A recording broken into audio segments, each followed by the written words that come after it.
राजस्थान के पाली जिले में एक लड़की का रिश्ता तय कर देते हैं। उसके बाद उसकी शादी की डेट फिक्स कर देते हैं। लेकिन जैसे ही शादी वाला दिन आता है, उसके बाद दूल्हा अपनी बारात लेके आता है 25 बारातियों के साथ। उसके बाद अब मंडप सजता है, लेकिन लड़की अचानक बीमार हो जाती है, उसकी तबीयत खराब हो जाती है।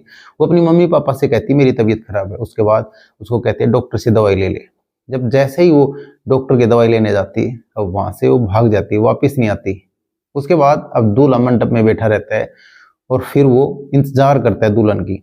उसके बाद उनको जैसे ही पता चलता है मम्मी पापा को कि अब लड़की यहाँ से भाग गई, अब उसको दूल्हे को समझाते हैं। उसके बाद वो कहता है लेके जाऊंगा तो मैं इसी दुल्हन के साथ 7 फेरे लेके जाऊंगा, वरना मैं यहीं बैठा रहूंगा। उसके बाद सब लोग वहां से समझाते हैं, लेकिन वो किसी की नहीं मानता। अब एक एक करके वहां से सब बाराती चले जाते हैं। अब दूल्हा शेरवानी पहन के वहीं पे बैठा रहता है, सेहरा सजा के। अब वो उसकी जिद पे अड़ जाता है, किसी लड़की से शादी करूंगा। उसके बाद अब उसका पापा सोचता है कि इसकी जिद के आगे उस लड़की को ढूंढने लगता है। अब जैसे जैसे समय बीतता है उसी हिसाब से वो ढूंढता रहता है, लेकिन अब ऐसे करके 15 दिन बीतते हैं। उसके बाद गुजरात में वो लड़की मिलती है। अब फिर उस लड़की को वहां से लेके आते हैं और उस लड़के के साथ 16वें दिन उसकी शादी कराते हैं। फिर वो अपनी दुल्हन को साथ घर लेके जाता है। लेकिन आज जो कहानी है उसमें दुल्हन ठीक अब शादी से एक दिन पहले शादी को इनकार कर देती, मना कर देती, क्योंकि लड़की के साथ कुछ ऐसा हुआ था, उस वजह से वो मना कर देती शादी करने के लिए। आज की ये कहानी। तो नमस्कार, आदाब, सत श्री अकाल। मैं रवि शर्मा हाजिर हूं एक और क्राइम की कहानी को लेकर। लेकिन आज की क्राइम की कहानी मध्य प्रदेश का एक जिला है रीवा, और इसी रीवा जिले का एक थाना लगता है सागर। अब सागर थाना क्षेत्र में एक परिवार रहता था, और परिवार में एक लड़की होती है जो कि पढ़ाई करती थी और पढ़ाई के साथ साथ सारे घर के काम करती थी। लेकिन अब उसके मम्मी पापा उसके लिए कोई अच्छा सा रिश्ता ढूंढ रहे थे कि इसका अच्छा रिश्ता ढूंढ के इसकी शादी कर देते हैं, हाथ फीले कर दें और फिर उसके बाद हम फारिग हो जाए। तो ये सब वो सोचते हैं उसके मम्मी पापा। लेकिन अब जो लड़की है उसकी एक लड़के से दोस्ती होती है जिसका नाम होता है अभिषेक त्रिपाठी।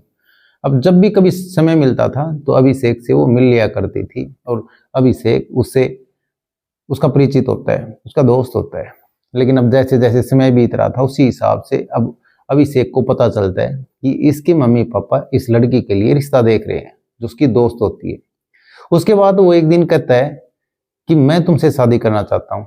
लेकिन लड़की थी कि कहने को अपने मम्मी पापा से कुछ कह नहीं पाती थी। अब वो कहती है मैं तुमसे शादी नहीं कर सकती। लेकिन वो कहता है क्यों नहीं कर सकती। उसके बाद वो कहती है जो मेरे मम्मी पापा जो फैसला लेंगे, अब जहां वो रिश्ता करेंगे, जहां वो शादी करेंगे, मैं शादी वहीं पे करूंगी। उसके बाद वो जिद करता है और बोलता है शादी मुझसे करो। लेकिन अब जैसे जैसे समय बीत रहा था उसी हिसाब से उनकी मुलाकात कभी कभी होया करती थी। उसके बाद अब कुछ समय फिर से बीतता है, फिर से वो जिद करता है और उस पर दबाव बनाता रहता था। लेकिन लड़की साफ ना कर देती है, वो फिर से यही बोलती है कि जहाँ मम्मी पापा कहेंगे वहीं शादी करूंगी। लेकिन उसके बाद अब जो उसके मम्मी पापा एक रिश्ता देखते हैं, 2 देखते हैं, ऐसे देखते रहते हैं कोई अच्छा रिश्ता आए और फिर हाथ पीले कर दें। उसके बाद उनको जैसे ही कोई अच्छा सा रिश्ता दिखता है, अब वहाँ पे लड़की को दिखाते हैं और रिश्ता तय हो जाता है। उसके बाद शादी की डेट फिक्स होती है। अब डेट फिक्स होने के बाद अब 2 घरों में खुशियों का माहौल था। एक लड़की वालों की तरफ से जो लड़की होती है और एक लड़के वालों की तरफ से, दोनों में शादियों की तैयारी चलती है। इधर लड़की शॉपिंग करती है और जो उसके लड़की के मम्मी पापा होते हैं वो भी सारा काम करते हैं इधर से उधर, और जो लड़के वाले वो भी करते रहते हैं। लेकिन अब शादी के ठीक एक दिन पहले अब लड़की अब जैसे ही किसी काम से कहीं जाती है, वहां पे उसका जो दोस्त होता है उसको पता चल गया था कि इसकी शादी तय कर दी और शादी होगी। उसके बाद वो उसको अब मिलता है, और मिलने के बाद अब जैसे उससे बात करता है, अब वहाँ पे भी वो यही कहता है कि मैं शादी तुमसे करना चाहता हूँ। वो साफ मना कर देती है। वो बोलती है कल की मेरी शादी है, मैं ऐसा कुछ नहीं कर सकती। जो मेरे मम्मी पापा ने मेरे लिए जो वर चुना वही मेरे को मंजूर है। लेकिन वो किसी बहाने से उस लड़की को वहां से लेके जाता है। उसके बाद वो कहता है कि अब शायद मिलना होगा या नहीं होगा। लेकिन लड़की अब उस चीज को लास्ट सोचा कि ये दोस्त है, अब बोल रहा है तो मान लेती है। उसके बाद वो अब उसको लेके जाता है, और उसके बाद अभिषेक उस लड़की से दरिंदगी करता है। लेकिन अब दरिंदगी करने से पहले उस लड़की उस चीज का विरोध करती है, लेकिन वो एक नहीं सुनता, जबरदस्ती करता है, उसका उससे संबंध बनाता है, उसका रेप करता है, उसका बलात्कार करता है। ऐसे सब करता रहता है। लेकिन वो सब होने के बाद अब लड़की गुस्से में लाल पीला हो जाती है।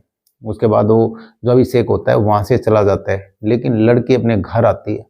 घर आने के बाद वो मायूस सी बैठ जाती है और फिर हताश सी हो जाती है। लेकिन जैसे उसका मुरझाया हुआ चेहरा उसकी मम्मी देखती है, वो पूछती है बेटा कि क्या हुआ। अब उसकी मम्मी कहती है कल तक तुम खुश थी और एक खुशा खिला खिला चेहरा दिख रहा था, लेकिन आज हुआ क्या तुम्हारे साथ। उसके बाद वो अपनी मम्मी से रो रो कर सारी बातें बताती है। अब उसके परिवार वालों को जैसे ही पता चलता है, अब फिर वो सीधा थाने जाते हैं। अब जैसे ही सागर थाने में जा करके ये कंप्लेंट देते हैं, लेकिन कंप्लेंट देने के बाद जैसे ही वहां पे अब एफआईआर दर्ज होती है, उसी एफआईआर दर्ज होने के बाद फिर पुलिस उस लड़की को मेडिकल लेके जाती है। मेडिकल परीक्षण में उसका पुष्टि हो जाती है कि इसके साथ दरिंदगी हुई है, रेप हुआ है। लेकिन जो लड़का है अभिषेक त्रिपाठी, उसके खिलाफ विभिन्न धाराओं में, अलग अलग धाराओं में मामला दर्ज कर लेती है पुलिस और फिर उसको आरोपी को पकड़ लेती है।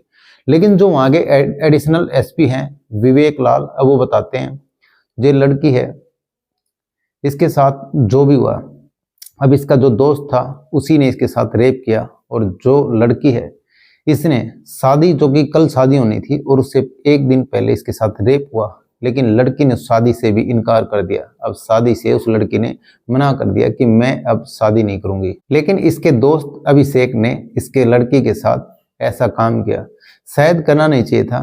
और फिर जो लड़की ने, क्योंकि हताश हो गई थी, शायद वो इस तरह से उसको सदमा लगा था कि वो जो शादी थी अगले दिन उसको मना कर देती है कि मैं ये शादी नहीं कर सकती। उसके बाद आरोपी अभिषेक को पुलिस जेल की सलाखों के पीछे भेज देती है। लेकिन ये कहानी सुनाने का मतलब किसी का दिल दुखाना नहीं या किसी की भावनाओं को ठेस पहुंचाना नहीं। ये कहानी सुनाने का मतलब आप सतर्क रहें, सावधान रहें। तो कैसी लगी आज की कहानी कमेंट सेक्शन में जरूर बताएं और वीडियो को लाइक कर दें, चैनल को सब्सक्राइब कर दें, बेल आइकन को प्रेस कर दें ताकि हर वीडियो का नोटिफिकेशन मिलता रहे। जय हिंद, जय भारत।